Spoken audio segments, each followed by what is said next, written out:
নমস্কার। স্বরচিত কবিতা আবৃত্তি। কবিতা একটি আনাড়ি মেয়ের কথা। কুমুদ চক্রবর্তী। অবশ্য বলার কিছুই ছিল না তাকে, কেননা সে ভালো মতো জেনেই দূরে গেছে সরে।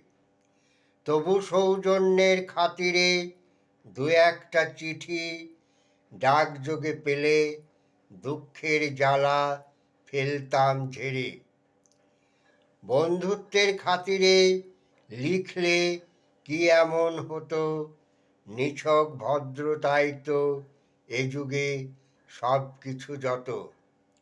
আপিসের কেরানি থেকেই বড়বাবু সবাই তো ভদ্রতার কাছে কাবু।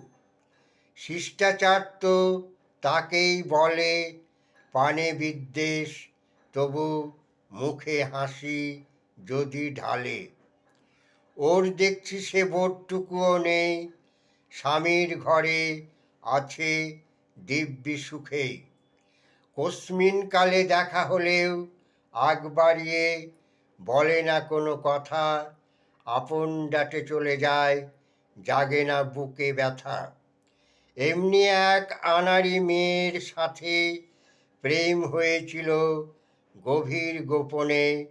ভাবলে ব্যথা জাগে, বলতে লজ্জা হয়, একদিন সেই ছিল সব জীবনে।